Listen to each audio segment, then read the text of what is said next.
Hola a todos, gracias por venir, gracias por acompañar a Miguel, que aunque no lo veamos siempre está, a Verónica, a la editorial que saca, en este caso es Asunto Impreso, pero la editorial o todo el grupo que saca siempre libros interesantes.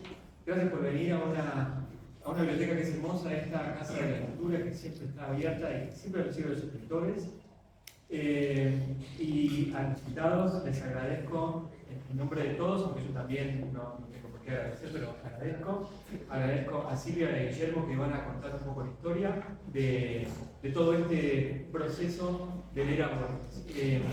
Vamos a hablar, por supuesto, como ustedes saben, del nuevo libro de Pablo Coelho, que se llama Borges, una vida... el nuevo libro de Verónica y Miguel, que se llama Borges, una vida ilustrada.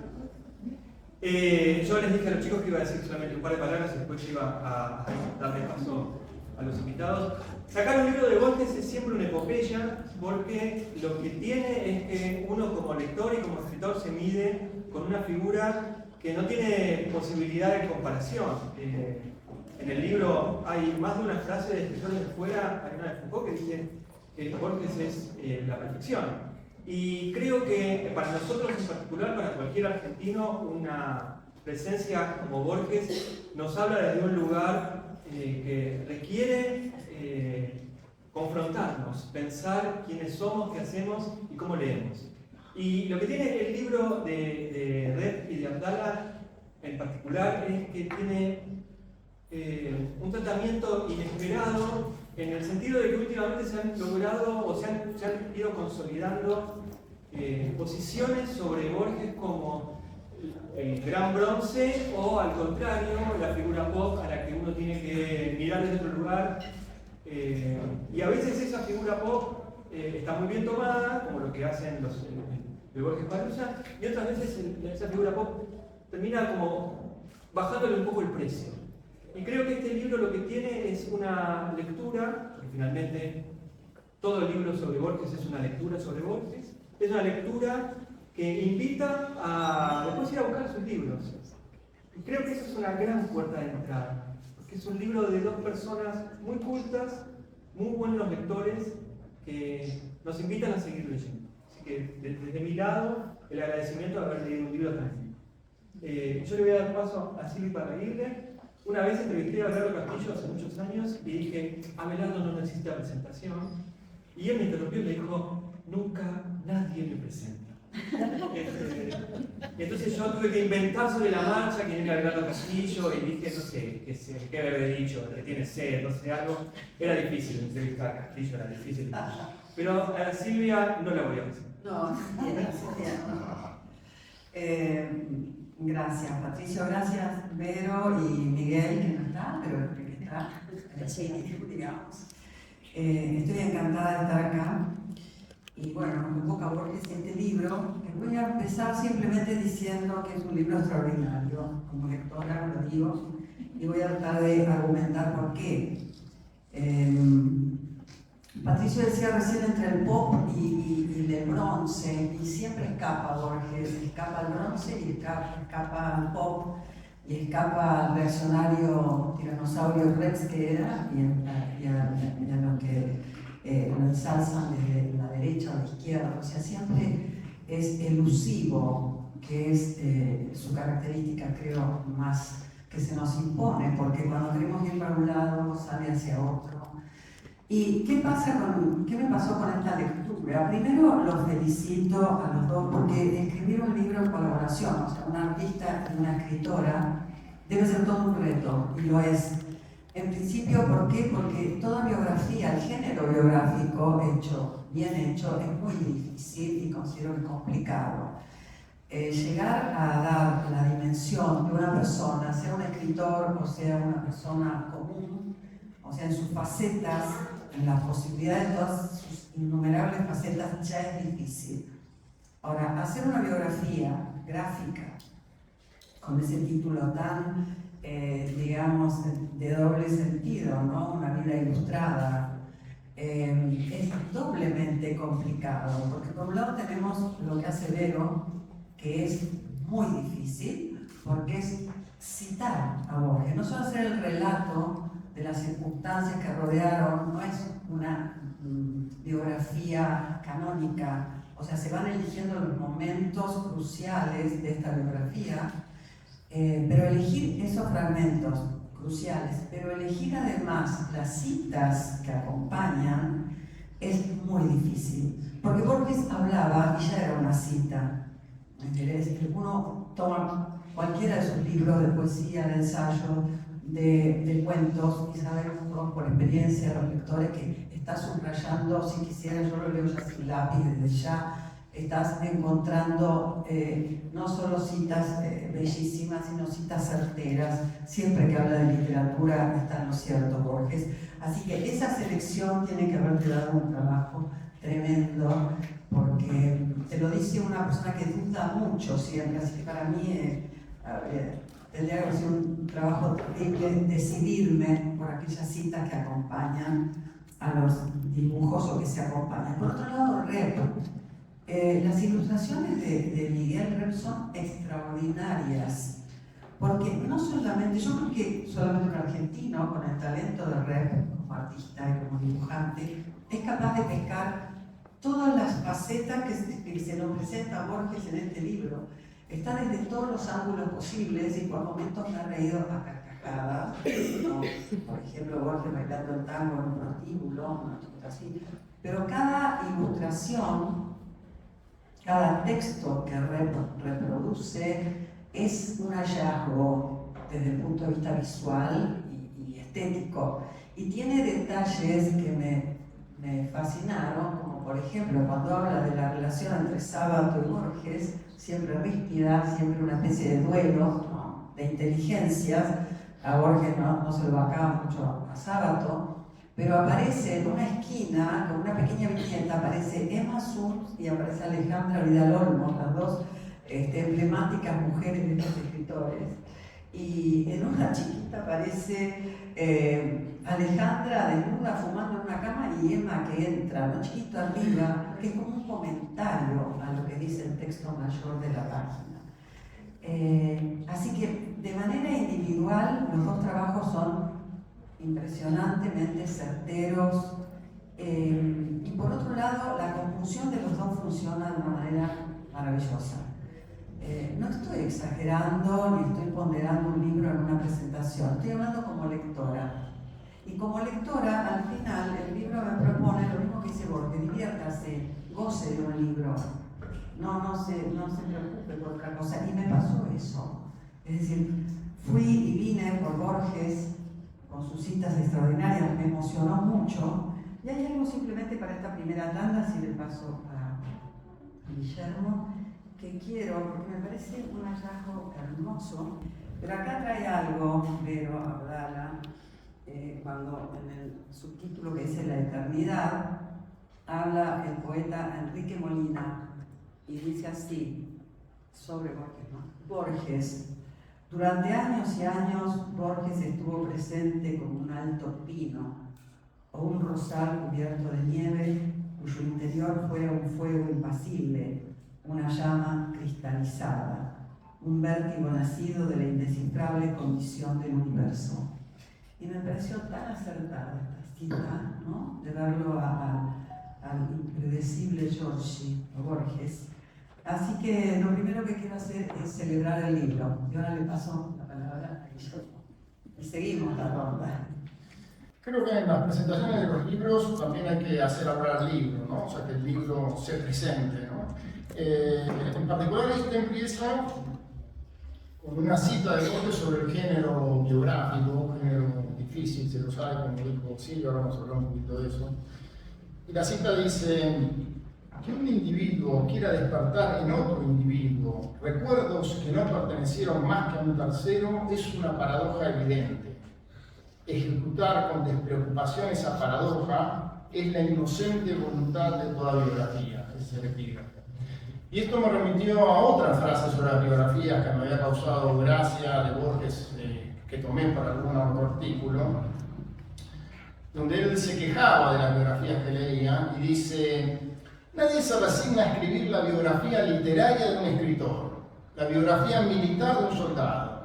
Todos prefieren la biografía genealógica, la biografía económica, la biografía psiquiátrica, la biografía quirúrgica, la biografía tipográfica. 700 páginas en octavo comprende cierta vida de Poe. El autor, fascinado por los cambios de domicilio, apenas logra rescatar un paréntesis para el Maelstrom y para la cosmogonía de Eureka. Entonces, me parece que acá, en estas dos citas, se cifra un poco la dificultad de la que hablaba Silvia, y creo que justamente lo que hace este libro es sortear con mucha inteligencia esa dificultad. O sea, para mí, ¿cuál es el problema principal de las biografías? Inmediatamente surgen ciertos patrones que parecen dominantes y que terminan como por guiar y dar forma a una vida que en general, como sabemos, las vidas suelen ser contradictorias, fluctuantes, cambiantes. Y me parece que la vida de Borges, la vida intelectual de Borges, lo fue, ¿no? O sea, debajo de esa especie de fuego impasible que mencionaba en el verso, tuvo una cantidad de vicisitudes la vida de Borges. Entonces me parece que es muy difícil justamente poder tomar, si uno se quiere concentrar en la obra, aparece lo biográfico, pero cómo tomar o cómo calar qué es realmente lo significativo, lo importante de lo biográfico. Y me parece que acá lo han logrado. Ahora voy a dar un par de ejemplos. Es decir, han contado de la vida de Borges lo estrictamente necesario para explicar justamente esas fluctuaciones en su obra, esas decisiones estéticas que tomó a lo largo de su vida. Una de las primeras frases que se citan de Foucault es: se lee a Borges como una comprobación de que la perfección literaria es posible. Creo que esa es uno de los emblemas, digamos, que rodea la figura de Borges, la idea de la perfección literaria, de que hay algo así como una forma platónica a la que puede aspirar un texto y que él de algún modo la encontró. Y curiosamente, paradójicamente, esa idea de la perfección también divide agua entre los lectores. O sea, la perfección irrita a muchos lectores. Le parece que es lejano, le parece que no termina de contactar con lo humano, se le han hecho críticas en ese sentido. A pesar de que, como traté de decir antes, Borges tuvo muchos periodos diferentes en su obra, en sus temas, en sus aproximaciones o en sus afectos a ciertos temas, fue contradictorio. Esa contradicción rara vez aparece porque queda todo como uniformado con la idea de la perfección formal, ¿no es cierto?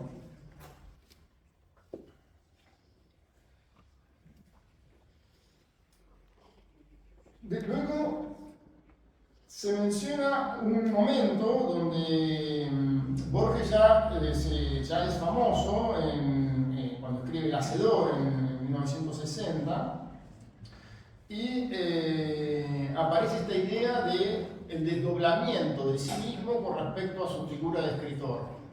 Una idea que de algún modo quizá él ya había entrevisto en el cuento de la vida privada de Henry James, ¿no? Borges ha sido un gran lector de Henry James, y se menciona al principio de ese relato, Borges y yo, sobre este desdoblamiento. Al otro, a Borges, es a quien le ocurren las cosas. Yo camino por Buenos Aires y me demoro, acaso ya mecánicamente, para mirar el arco de un zaguán y la puerta cancel. De Borges tengo noticias por el correo, y veo su nombre en una terna de profesores o en un diccionario biográfico. Parece que este es un tema que es interesante, que siempre se habla de la modestia de Borges, pero desde muy temprano también, quizá desde el Aleph y de formas también bastante diferentes, él fue tomándose a sí mismo como personaje, a veces ridiculizándose, a veces de una manera piadosa, a veces con cierto pudor. Y también con esta separación de sí mismo en este texto. Filosofar es ir perfeccionándonos hacia la muerte. La filosofía ha sido benéfica para mi obra, y yo le debo todo eso a mi padre, que me enseñó esas dudas que llamamos filosofía, sin usar la palabra filosofía. Me hacía preguntas simplemente, me invitaba a compartir perplejidades con él. Yo al principio no entendía lo que él estaba haciendo, y estaba enseñándome la filosofía, la metafísica y todo eso, de un modo oral, cariñoso, sin que yo sospechara una intención pedagógica en ningún momento. Me parece que ahí hay una de las claves. Y la otra tiene que ver con la madre, que de algún modo lo educó, y esto yo no lo tenía, la verdad que lo descubrí al leer este libro, en cierto desprecio por la literatura argentina. Entonces, eso tiene mucho que ver con la forma en que él, al principio, digamos, solamente hablaba inglés y leía en inglés, y después tuvo un redescubrimiento y una especie de fe del recién converso que lo llevó a inventar palabras camperas y a consultar diccionarios gauchescos, etc., ¿no? Y después tuvo otro periodo en que se despegó de todo eso. Pero fíjense, todas esas variaciones tienen que ver con una huella muy fuerte de la madre que despreciaba a lo argentino, ¿no? En el ambiente de su familia, la literatura en castellano era considerada cursi. Para no hablar de la Argentina, su madre incluso le ha prohibido leer en Martín Fierro. Creo que había una de las imágenes, ¿no? Martín Fierro no solo es malo, además resulta una apología de la vagancia. Borges repite muchas veces, y toma una lección muy fuerte en Martín Fierro, que lo compara la moral argentina con la norteamericana, y dice que el peor pecado para un argentino es la delación, ¿no es cierto? Mientras que para los norteamericanos es casi un deber la delación por la idea de justicia que tiene, ¿no? Y él logra dar vuelta a esto con cuentos como Funes el Memorioso, donde lo que él hace es se apropia de la tradición universal y muestra que una batalla posible de esa tradición universal está también en nuestro pobre destino sudamericano, ¿no? Él habla muchas veces de la idea esta de haber nacido, lo mismo que el Aleph, que él lo sitúa el Aleph en un suburbio de un barrio porteño al pie de una escalera en un sótano. O sea, es como si fuera un lugar arbitrario, alejado, pero que puede aspirar a contener la totalidad del universo. Esto después lo retoma Ricardo Piglia cuando habla de Gombrowicz, es la misma clase de operación. O sea, la idea de que uno se pueda adueñar de la tradición universal y hacer la literatura nuestra como si fuera parte de esas tradiciones, ¿no? En vez de, en contraposición con la idea de solamente privilegiar el color local y la variante nacional, ¿no? Bueno, el famoso ensayo del escritor argentino y la tradición. Acá, justamente hablando de esto, dice: ni el tamaño de mi esperanza ni el idioma de los argentinos, publicados en 1926 y 1928, respectivamente son reeditados. Borges reniega de esas obras, considerando que están escritas en un lenguaje recargado, teñidas de un falso color local. Es decir, que él mismo se consideraba que había de algún modo impostado un color local con el que ya no se sentía cómodo. Y cuando después se habla en el mismo libro de los posibles modelos para Carlos Argentino Danelli, yo creo que falta uno en esa enumeración, que es el mismo de joven, ¿no? El ultraísta, con las clases de metáforas que menciona sobre Carlos Argentino Danelli, que podrían ser las clases de palabras inventadas, que podrían ser las que él mismo escribía en su juventud. Bueno, finalmente, hacia el final del libro hay una serie de reflexiones que son como si fueran entradas de su pensamiento.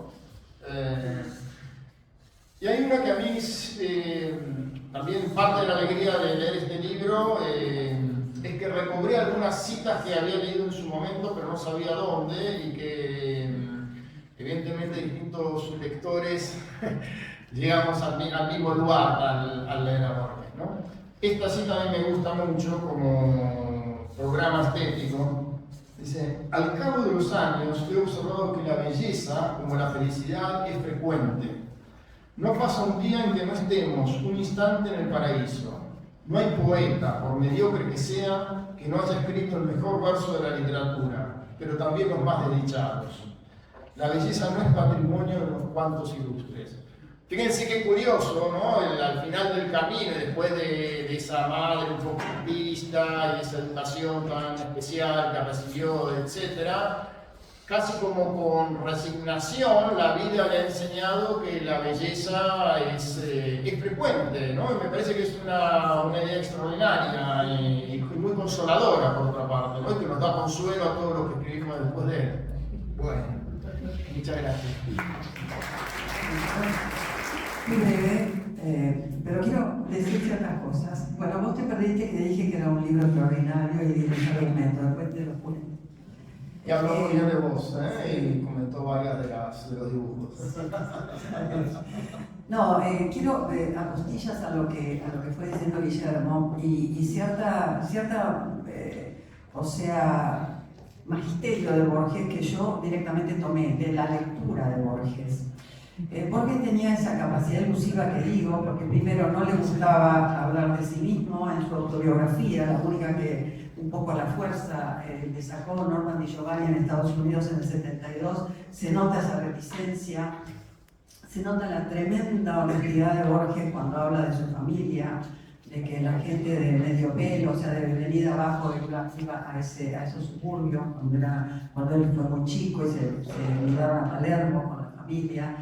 Era también capaz de hacer una síntesis muy irónica acerca de sus posiciones políticas, siempre cascoteado por todos lados. El peronismo lo detestaba, él detestaba el peronismo.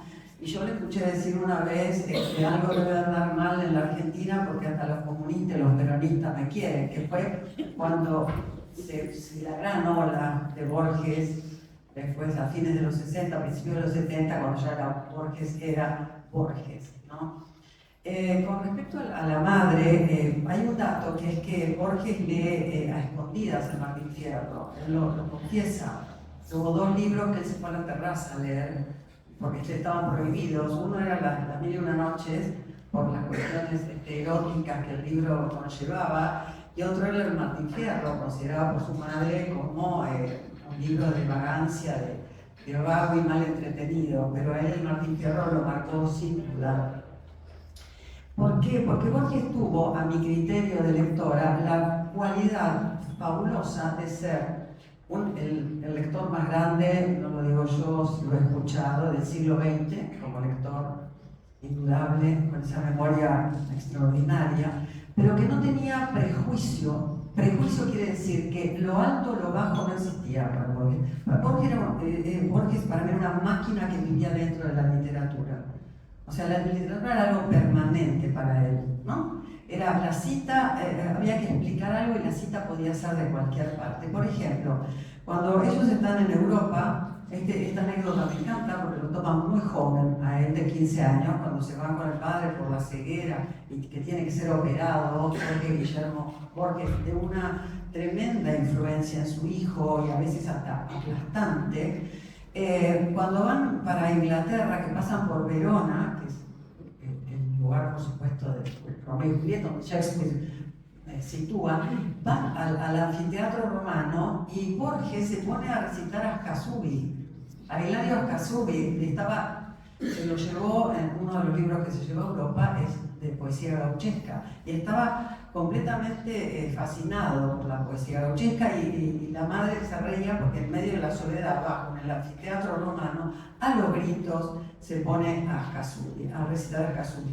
Lo mismo pasó, tuve la suerte de ser su alumna en literatura inglesa, la última vez que lo dio en la facultad, y él, para explicar el Beowulf, o sea, un tremendo monumento literario del siglo VIII, escandinavo, y para darnos la dimensión de que el Beowulf, este héroe de espada que lucha contra dragones y demás, de la prepotencia del coraje, decía, bueno, miren, he nacido en Montserrat, donde relumbra el acero, lo que digo con el pico lo sostengo con el cuero.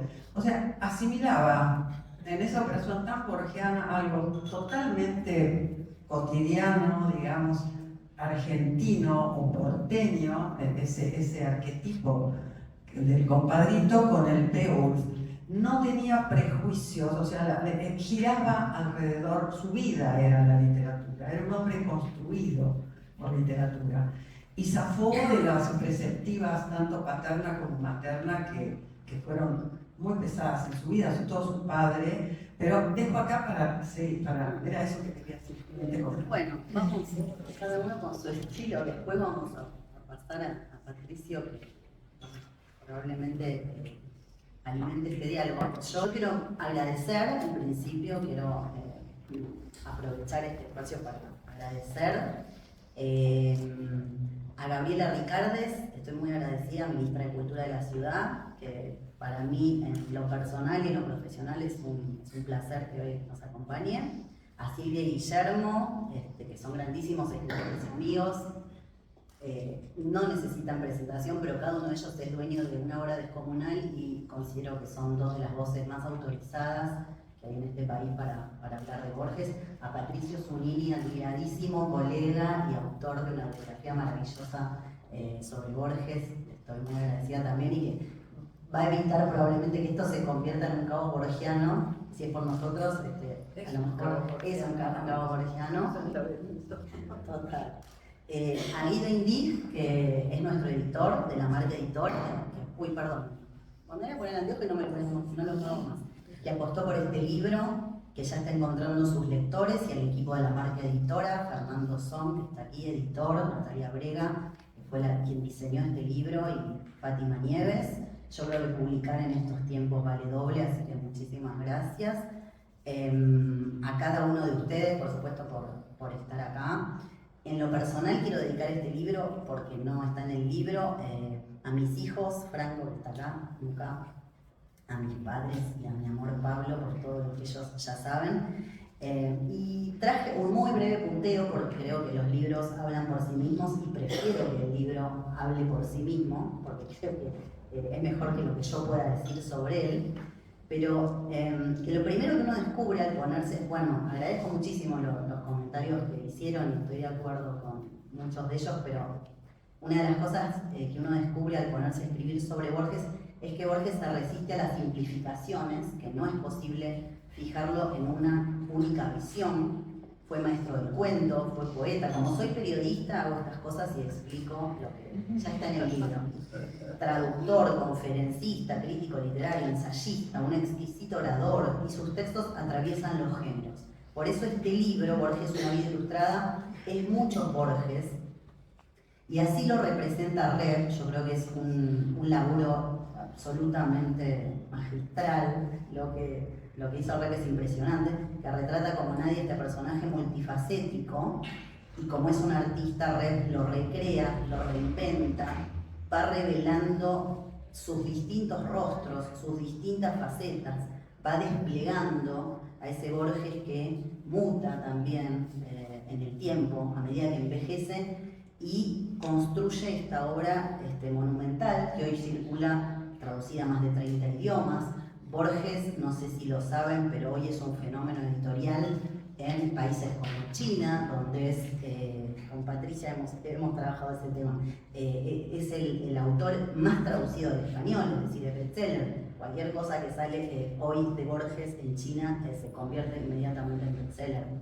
Otro hecho no menos llamativo es que Borges perseguía el asombro como un valor, y esa emoción define su manera de estar en el mundo. El asombro determina su interés por la filosofía que le inculcó el padre, como decía Guillermo, y está a su vez en el origen de la literatura. Decía: si soy rico en algo, lo soy más en perplejidad que en certidumbre. Un colega declara desde su sillón que la filosofía es entendimiento claro y preciso. Yo la definiría como la organización de las perplejidades esenciales del hombre.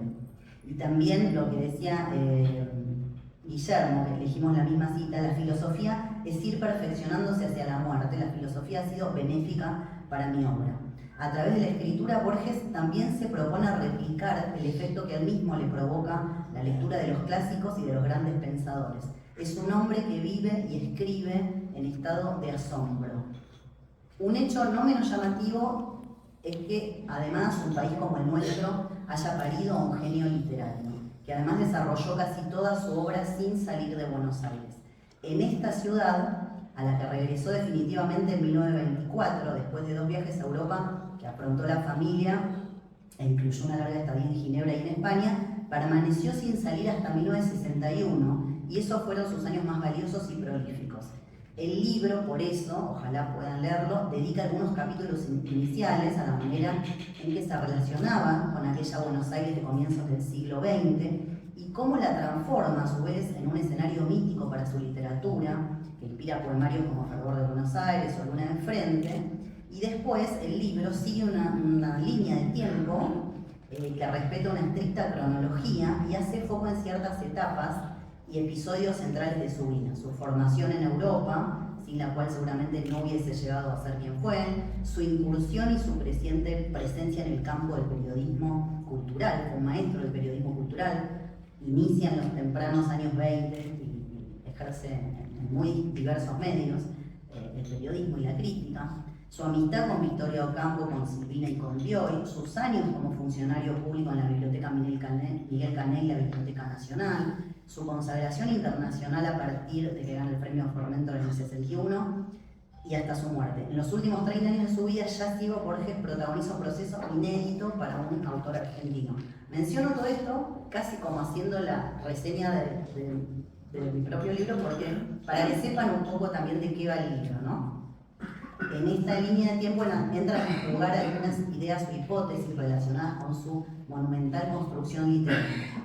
Desde las razones que lo llevaron a cumplir con su destino literario, sus padres imaginaron ese futuro para él, sobre todo Jorge Guillermo Borges, su padre, que había fantaseado con ese destino para sí, a las decisiones que lo llevarían a convertirse en una leyenda viva, cuando Borges llega a convertirse en un personaje incluso más famoso que su propia obra en todo el mundo.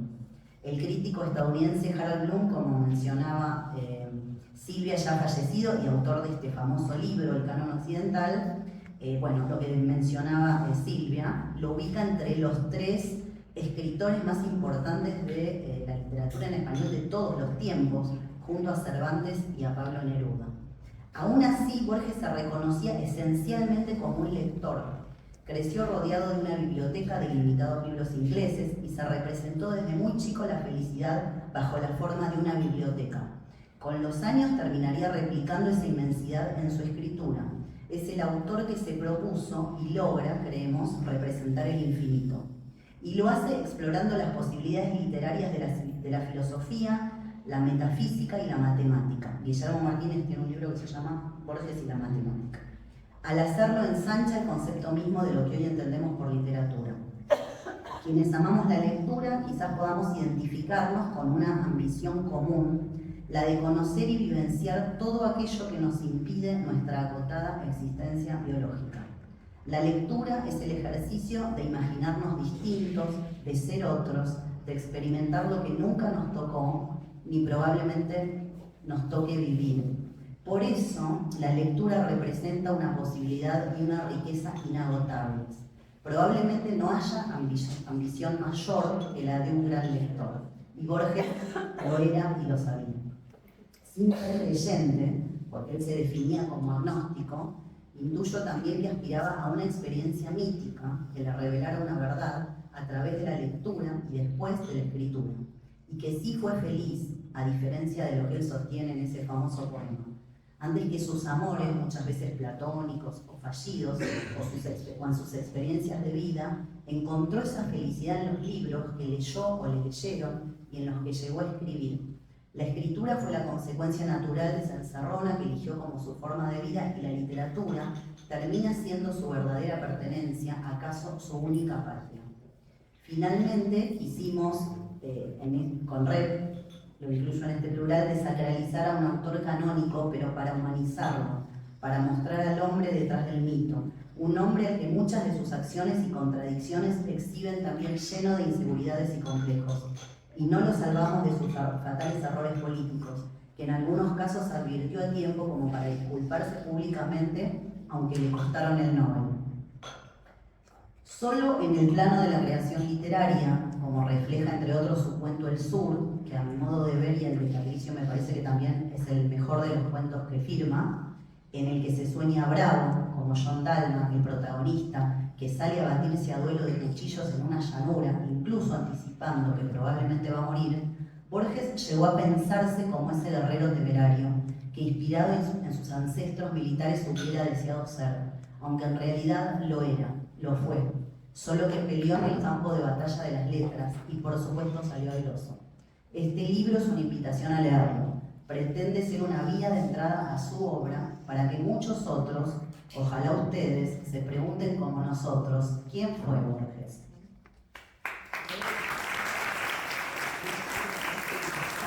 Borges te lleva a hablar de Borges. Y cuando Guillermo hacía una lectura, uno estaba tentado de hacer una nota al pie. Y cuando Silvia comentaba una experiencia personal con Borges, uno tenía la sensación de querer decir, yo no lo conocí, pero lo leí y me pasó esto. Y cuando Verónica hacía una reseña de la vida, uno tenía ganas de ir metiendo la propia vida. Me parece que Borges te lleva a eso. Y que creo que eso es lo que hace Borges, que es la lectura y la relectura permanente. Entonces, frente a esto, sí me gustaría que nos cuenten esa lectura que te propone Borges como escritores, ¿cómo te hace escribir a vos? ¿Cómo te hace leer a vos? Yo, en relación con esto, quería retomar algo que dijo Vero al final. Entre todas las tareas literarias que mencionó de Borges, conferencista, ensayista, etc., hay una que creo yo que pasa un poco inadvertida para el que lee la obra completa y que aparece muy claramente en los textos recordados, que era un polemista tremendo. O sea, Borges era muy combativo, esto que decís vos del guerrero, y un lector sin ningún complejo. Por eso me gusta lo que dijo Silvia, que él era la literatura y es como que no se rebajaba ante nadie, no tenía ningún complejo con respecto a la literatura extranjera o a los nombres extranjeros. Eso se ve muy claro en sus ironías sobre Joyce, por ejemplo, ¿no? Sobre James Joyce. Sin ningún problema escribía reseñas que publicaba donde se burlaba de los años que había tardado Joyce para escribir un libro, los años que iban a tardar en traducirlo, ¿no? Creo que la frase más o menos es 7 años para escribirlo, 14 para traducirlo y una eternidad para no leerlo, ¿no? Y cuando en el escritor argentino y la tradición, en el escritor argentino, en el artículo sobre los clásicos, que habla de cuál es la característica que convierte a un autor en clásico, es un artículo que escribe a los 63 años, quizás pensando en el futuro de su propia obra. Cuando llega a Goethe, dice algo así como que, bueno, que sí, Goethe es un clásico en Alemania, pero los lectores alemanes no quieren saber de ninguna otra obra de él que no sea Fausto, ¿no? O sea, como que es un clásico de una sola obra y que no necesariamente pasa. Y también cuando habla de Shakespeare también tiene una cantidad de ironía, ¿no? O sea, nos recuerda al pasar que el teatro de Shakespeare era como el equivalente a lo que sería el teleteatro de la tarde, ¿no? En su época. Digamos que no tenía una reverencia por supuesto admiraba una cantidad de autores, pero no tenía ningún problema en polemizar. Y la otra cuestión que tal vez tampoco dijimos es su defensa del género policial en un momento de auge absoluto de la novela psicológica, ¿no? O sea, como cierto refugio en el relato policial, con una crítica, digamos, también bastante irónica sobre las novelas de Dostoyevsky, etcétera, ¿no? Tiene también una frase que lamentablemente no me acuerdo. Y de lo anterior que me olvidé de comentar, pero lo dijo Vero, entre las circunstancias biográficas que pesaron en su vida, sin duda tuvo que ver este viaje que hizo afuera, que cuando volvió, o sea, él se fue de Buenos Aires con una especie de desprecio por un país bárbaro, una situación muy parecida a la de Henry James, ¿no? Que se va a Europa y después vuelve y queda deslumbrado por lo que pasó en el medio con su propio país. Entonces tiene un enamoramiento de Buenos Aires. Pero fíjense, y él mismo lo dice, ¿no? O sea, si no se hubiera ido, no hubiera tenido esa revelación de encontrar la ciudad tan cambiada y cautivadora, ¿no? Bueno, yo soy periodista. Se fue en 1914, la familia, yo les voy contando las referencias históricas. Los Borges viajan a Suiza en 1914 para que el padre de Borges, 5 generaciones de varones ciegos, se atendiera con un oculista ginebrino. Los atrapa la Primera Guerra y quedan varados en Europa hasta 1921. Esos años en los que Borges cursa el bachillerato en Ginebra, en el colegio Jean Calvin, un colegio calvinista protestante, y toma contacto con Schopenhauer, con Whitman, con el alemán, aprende él solo, traduciendo las palabras de un diccionario, van moldeando su sensibilidad y van moldeando su estilo. Cuando Borges vuelve a Buenos Aires en 1921, encuentra una ciudad totalmente transformada, una ciudad que ha ganado 11 barrios, una ciudad por la que ya circulan los primeros vehículos, estamos en 1921, una ciudad que se abre a la modernidad, y esa perplejidad, ese asombro, esa sorpresa frente a esa ciudad que él también conocía y al mismo tiempo desconocía, imagínense, en los años del 14 al 21, no había claramente demasiadas referencias en Europa de lo que estaba pasando acá. Para él y su hermana, que sus padres y su abuela materna que habían viajado a Suiza y la abuela materna muere allá, etc. La sorpresa de encontrarse con esta nueva Buenos Aires y al mismo tiempo su ciudad, le genera un impacto tan impresionante que, él se pone a escribir Fervor de Buenos Aires, es decir, el primer poemario que se va a publicar en 1923 y refleja básicamente la añoranza de la ciudad que él había dejado. Asciende Juan Pablo Silca, que sabe muchísimo de Borges. Juan Pablo, me da vergüenza seguir hablando, porque vos sabés un montón. Bueno, sí. Eso, perdón. La referencia que me... Bueno, vuelvo sigo. Me tomo algo que dijo Guillermo, que es exacto, o sea, la época, el polemista fenomenal que había en Borges, incluso el compadrito de las letras que había en Borges. A mí me encantó el Borges barroco, el que él renegó ya mucho tiempo después de sus primeros libros. Yo entré a Borges por Fervor de Buenos Aires, vivía en Junín, en la escuela secundaria nos dieron algunos poemas de Fervor, y como yo he vivido en pueblos chicos de provincia, particularmente el pueblo de mi padre, Los Toldos, era muy natural salir al campo y ver esos hornos de ladrillo que están en Hombre de la Esquina Rosada, los baldíos entre las casas, el fin de un pueblo.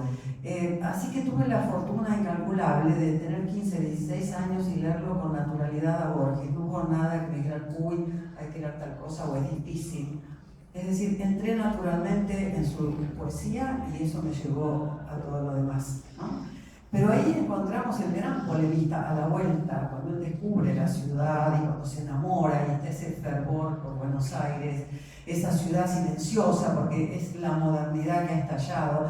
Yo a veces comparo los textos contemporáneos de Borges y Ack, que para mí son la misma moneda, anverso y reverso de una vanguardia que es la que da pie a la literatura contemporánea argentina, por supuesto del siglo XX. Y Borges, Ack tiene, por ejemplo, La calle Corrientes de noche, donde habla de las luces, de los autos, de los puestos de cocaína, donde se ven los muchachos, compran y ven pasar las chicas. Es el centro, es la modernidad lo que lo atrae a arte, por supuesto, y la angustia que genera eso, la angustia urbana. Mientras tanto, la ciudad recuperada por Borges es silenciosa, es de barrio, es de suburbio, donde está siempre siempre el acto de la lectura, que yo lo descubro en todos los textos que leo de Borges. Hay un verso maravilloso que dice que se abre la puerta con la docilidad, no me lo voy a citar mal y lo voy a estropear, que uno abre las páginas de un muy visitado libro, ¿no? Cuando entra a la casa de los Langel. Es decir, ese amor por el suburbio, por el silencio. Yo a veces asimilo esa ciudad a, no sé si conocen a De Chirico, un italiano que pinta esa ciudad, Añares desde los años 30 creo, esas ciudades que son solo con sombras que se estiran, no hay transeúntes. Borges se escucha a sí mismo caminar mientras medita acerca de sus mayores y busca una genealogía, que es lo que no va a tener Art. Art cuenta en algo fuerte, tuve que explicar cómo se escribía Art, porque la maestra dijo, ¿qué apellido? Dice, no tiene prosapia, se bajó de padres alemán y madre italiana. En cambio, Borges en esa ciudad busca en muchos poemas a sus mayores y toda su prosapia, digamos, de las guerras, de la independencia, que él después va a heredar eso porque su padre y mentor, esta es una de las líneas de tantas que podemos sacar acá y que me dejo llevar por Borges. El padre le lega a Borges un destino que no pudo ser, que es el de escritor, y además el padre también estaba frustrado porque el tío de Borges, del que muy poco se habla, Francisco Borges, había sido marino, o sea, había cumplido con el designio de sus mayores. El padre de Borges no, por el tema de la vista, era abogado y profesor, y Borges hereda esa imposibilidad o frustración del padre, junto con una cantidad de libros de su biblioteca. Me hacía acordar recién lo que decías vos, Guillermo, cuando el tema de la filosofía. Hay una escena que cuenta Borges que es el padre le da una naranja, como le enseñaba a Berkeley, ¿no? Le daba una naranja y le decía, ¿dónde está el sabor? ¿En la naranja o en vos? Y Borges primero dijo, en mí. Y le dijo, no, si estaba seguro. O sea, lo hacía pensar mediante ese tipo de ejemplos.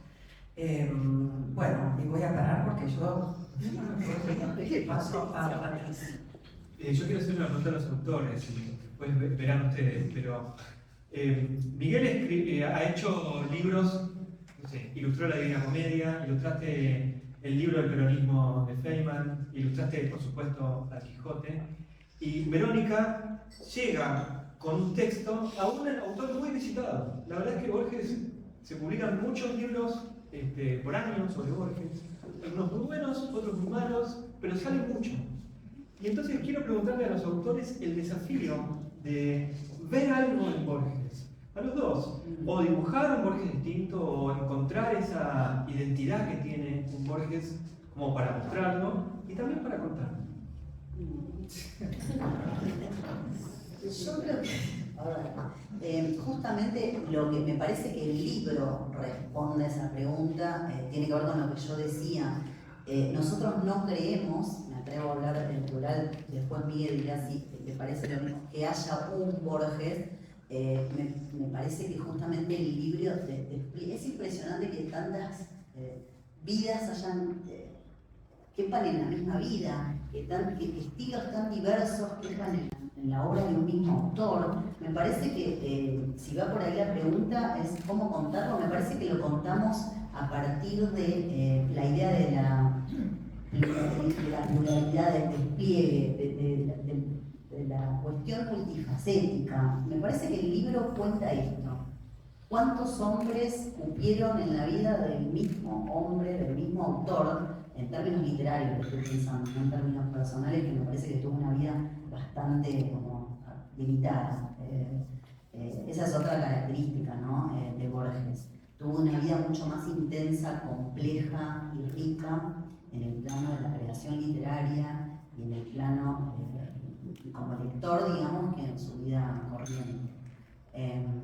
Creo que lo contamos a partir de, o por lo menos hablo por mí, yo soy periodista cultural y fueron las preguntas sobre Borges y el desconocimiento, lo digo con total honestidad y humildad, el desconocimiento lo que me llevó a avanzar en el relato. Fui haciéndome preguntas honestas, digamos, e intentando responderlas, intuyendo o con la ilusión de que el lector pudiera verse de alguna manera acompañado en un relato que fluyera de manera natural, que no fuera forzado.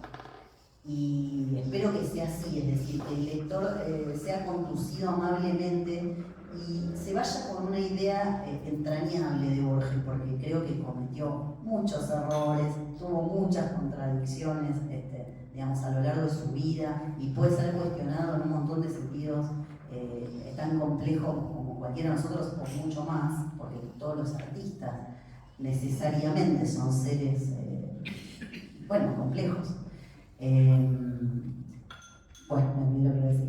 Sino que, me parece eso, que termina, o espero que termine devolviendo al lector una imagen amable y entrañable de un hombre, de un genio, dice llanamente. No sé si respondí. Me hace acordar hay una entrevista que le hace Mario Martas en la revista Gente en la década del 70, principios de los 70 a Borges. ¿Se acuerdan que hay un prólogo de Borges que dice vida y muerte le han faltado a mi vida, ¿no? Y Mario Martas va sobre ese prólogo y Borges dice, todos escribimos la biografía de Aquiles, pero qué interesante escribir la biografía de Homero. Me haces acordar a eso. Y en el libro está eso, ¿no? Está esa biografía de Homero. Miguel, ¿querés contarnos vos cómo pensaste a tu Borges? No, yo le puedo mostrar cómo dibujo Borges. Yo siempre lo empiezo por el pelo, ¿no? Es un pelo que cuanto más viejo está más desordenado, ¿no? Un pelo que va así, yo lo voy a contar. Tiene como una patilla, rarísimo, ¿no? Para un viejo. Oreja grande. Acá se inserta la nuca. Acá tiene una frente que la ceja le recorta bastante. Tiene una frente muy grande, tiene arrugas, por supuesto. Ven, ese Borges es más joven, ¿no? Está más peinado, está menos deteriorado, qué sé yo. Pero yo miraba con mucha admiración el Borges de Sábado. ¿Lo recuerdan? El Menchi Sábado. Pero el Menchi siempre lo dibujó viejo, ya clásico, ¿no? El Menchi lo dibujaba a Gardel en su edad clásica, a Piazzolla en su edad clásica, pero el último, ¿no? Y meterse en este libro, en esta biografía, es hacerlo joven, niño, ver las fotos de todas las épocas y vos entonces vas construyendo la jeta del tipo, ¿no? Y la última cara, que es una cara de una ñata acá, de una ñatita, de un ojo que tiene un párpado mucho más caído que el otro, pero que no es como en algunos casos, yo dibujo un ojo por acá y otro por acá, como si fuera estrábico, pero no, es que acá se le tapa bastante lo que acá se vislumbra más, ¿no? Entonces eso le da una mirada muy acuosa, esa mirada acuosa que se ve en el reportaje que le hace Soler, el español, vieron que está todo el tiempo así. Una cosa que tiene también es esa cosa altiva, que en realidad es como por ciego, ¿no? Y que le da una cosa de bebé también, ¿no? Una cosa así, como así, no sabe dónde orientarse. Fíjense que el tipo lo vestían los exámenes, ¿no? No tenía nociones del color, siempre está vestido de gris. No hay foto de todas las edades donde esté en camisa. Por ahí, cuando está en el Victoria Ocampo, ahí en Mar del Plata, ¿no? Pero siempre está de traje, siempre está de traje. Y esas cosas uno necesita, va construyendo, ¿no? Esta parte es esta cosa medio chimpancé, ¿no? Acá tiene una boca que le sobresale, pero bueno, hay como varios Borges. Mi Borges más o menos se resume así en su vejez, como esta construcción, ¿ven? Pero tiene algo simiesco también la cara de él, ¿no? Algo simiesco, algo de bebé. Eso es como morfológicamente. Y después un cuerpo que está, por supuesto, ¿no? Apoyado en un bastón, ¿no? Es un tipo destartalado, porque ¿no? Se va a destartar. Nunca es lindo porque es un pobre, ¿no? Siempre es como que está mal con la naturaleza. Y encima se fotografía con Bioy Casares. Todo mal, ¿no? Así que eso pero el tipo va construyendo una fisonomía que va a ser, no va a ser inolvidable también a Borges, ¿no? Ayuda mucho el look de Borges, hecho por Borges y por los que estaban con él, ¿no? Ese look, este look, ¿no? El tipo así, que hay que cruzarlo en la calle, ¿no? Hay que cruzarlo en Maipú, hay que, no sé, esta cosa, ¿no? Esta cosa siempre de estar talado, mal trazado. Me acuerdo de una anécdota de Morsinski, el fotógrafo Morsinski, que se lo encuentra en el baño y no sé dónde. Y el Gran Rex. ¿En dónde? El Gran Rex me suena, ¿no? Pero sí, ¿no? Y le pide ayuda. Claro, imagínate, le pide ayuda y él dice, ahí yo podría haber sacado la foto. Pero no la sacó. ¿No? Bueno, eso es como mi Borges, pero en realidad este libro a mí me sirvió para ordenarme a Borges y para educarme a Borges, ¿no? Porque es como una puerta de belleza que yo había entrado, por supuesto, por Emma Suns, por ficciones, ¿no? Pero que yo quería seguir, continuar. Y en mi caso, como que dibujar a mí me ordena toda la vida, ¿no? Yo me hago las preguntas cuando dibujo, si no soy muy bruto, ¿no? Entonces, acá me la ordené y ahora sé más que todos ustedes. Gracias.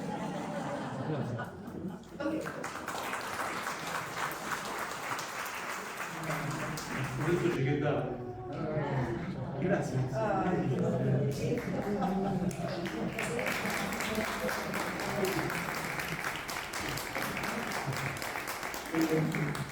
El otro día aprendimos, estábamos en una charla en la boutique del libro, en el libro del pasaje, y decían, vamos a pedir al público que haya preguntas que terminen con signo de interrogación. Así que los invito a eso, a que haya preguntas que terminen con signo de interrogación. Así que tenemos a los dos autores, y tenemos a los dos grandes lectores para responder lo que ustedes quieran. No, yo quiero preguntar algo, pero muy sencillo. ¿Cómo fue la dinámica del trabajo entre ustedes? Ella escribió y yo dibujé después. O sea, nunca se dieron bola los hijos de Carlos a ver No, fue así. En este caso se hizo un guión, que es el texto básicamente, sobre eso se monta, digamos, para crear, porque además él lo que hace es impresionante porque